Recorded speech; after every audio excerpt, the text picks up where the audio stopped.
Welcome to Board Game Empire. We're going to be doing a quick overview of Ynaros Fallin. This is coming to Kickstarter in the near future. I'm not sure when, but we will put the link in the description so you can follow this game. It's a mid-level battle game. I would say you would need to have a good understanding of board game mechanics to enjoy this game, because it is a little... to get into the rules, you have to have like an understanding of board game, the higher level board game mechanics, I would think. So basically, it's a 2-player game. There is a solo version as well that has the black shamans and followers, but we've just got it set up for a 2-player game. I'm just going to quickly, I'm not going to go into detail, I'm just going to quickly go over it so you can just kind of get a basic overview of the game to see if it's something you might be interested in. So you have your shamans, which are basically the followers, but they have these little masks, which is pretty cool. The masks come on and off, so you can put the masks to create more shamans as you need them. Yeah, I also find it quite interesting on how they have a little hole, like, in their hands, so maybe they could, like find a way to have, like, a staff or something. Yeah, it kind of looks like they're meant to hold a little staff or something. Maybe that's something that they're thinking about doing. Yeah, because this is definitely an early prototype for sure. We're definitely going to add a lot. This is a prototype. I do need to cover that. This is totally a prototype. So the end game will probably look very different. So you have your shamans and your followers. So your shamans start out on the hearth, and you have a follower that starts out in the hut. Each player draws 5 shadow cards, and they're basically blue and yellow. They're the colors of the 2 players, blue and yellow. You can't see, our camera doesn't allow you to see the other player board, but on the other side of the board, his personal board's yellow, mine is blue. So you have your little card here to put your characters on. On the top of your personal board is where you can hold up to 6 crystals. You're going to be collecting crystals as you move through and as you conquer the magic lands. You will be moving. You have your shadow dice. It starts at 4 at the beginning of the game. As you move, so that gives you 4 movement points. You can move multiples or 1 character. So you would be moving on these hexes. You can move on top of magic lands, on the mystical, I'm bad at remembering names, but mystical source tiles. As you land on things, you can collect those crystals. And when you land on the magic tiles, I've got these flipped over, but based on what your die number is at the big. So let me go through, I'll just go through the turn order. So you draw 5 cards. Then you're going to discard as many cards as you want to increase your die. It goes up to 7. So you're going to want to increase your shadow die. So say I discarded 3 cards and get it up to 7. So then I have 7 moves. But I'm going to say I move 4 onto here. So that would, you only decrease it by 1. So, since it was 4 moves, it won't go to 3. It would just go to 6 because it decreases by 1. Right. And then this is your energy for these magic lands. So I have a 6. So you see these little dots. There's a white dot. So that's a level 1. I would need a 1 on my die. So I can actually flip over ones that are worth to discover up to 6. So these are all 1s, so that's 4. So I wouldn't be able to discover that one because that would require 7 energy. So I can flip these over. So you would want, so that leaves them open to conquer for the next person or you that lands on it. So you would land on there. If you meet the requirements, which is right here, then you can conquer that and move it over to your personal board.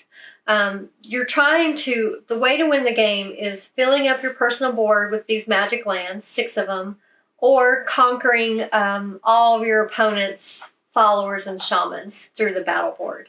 So you're just going to be, that's the basic beginning of the game.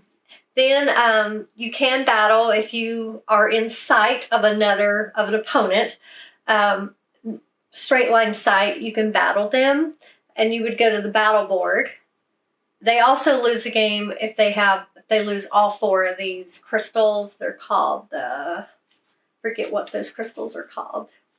I'm horrible at remembering names of all the components. It's a lot of information, but the pink crystals, if you lose all those, you've lost the game. So it's basically kind of like a tug of war. I heard someone describe it as that. It's a good way to describe it.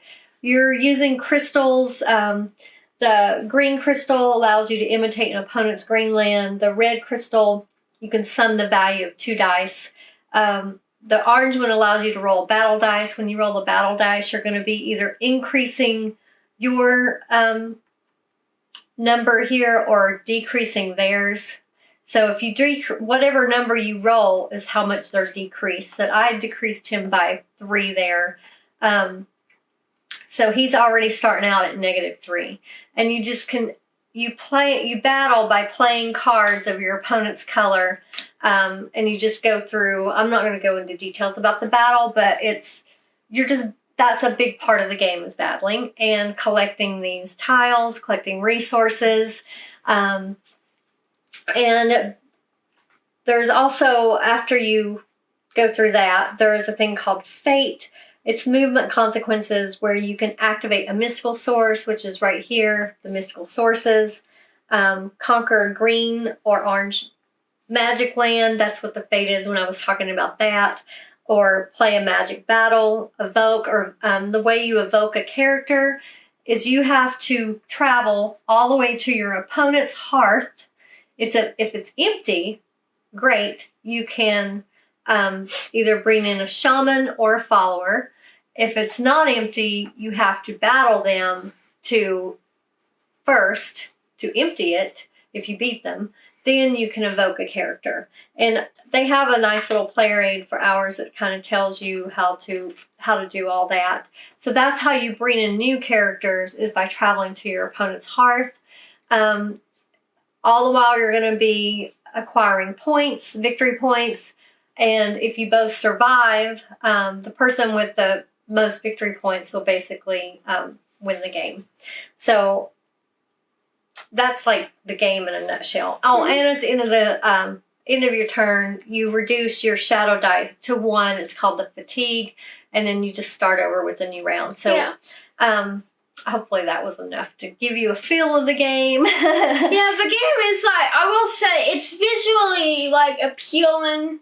And the characters, the attachable masks, are really cool. And this isn't a prototype, so we're going to change a few things around, clarify some rules, and do a lot of cool stuff to the game. Because this is just a prototype, and we don't know when it's coming to Kickstarter. So it's coming to Kickstarter probably soon. I would think so, yes. We don't know for sure. So, again, we'll put that link in the description so you can follow it. It's called Ynaros Fallin.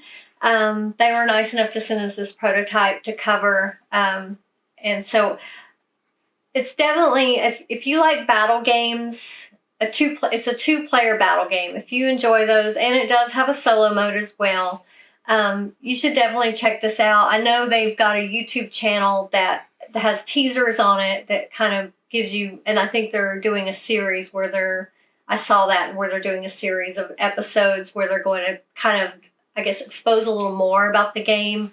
So it's definitely a great battle game, but it is, I would say, mid-level. For sure. I wouldn't think this would be good for beginners to start if you're. I think if you were starting, because a lot of people start out with pretty simple games. Mm-hmm. This would be daunting. This would be so overwhelming. Yeah. If you started out at the beginning, but if you're a mid-level gamer, then this would probably be right at home for you. Right. So, yeah. So hopefully this helped you to decide. Again, we will put the link in the description. It was a very quick overview. Again, it's Ynaros Fallin. Please, if you like this video, give us a like. Feel free to leave a comment. If not, we hope you're subscribed. If not already, please subscribe to our channel. Thank you again for watching, and we look forward to seeing you next time.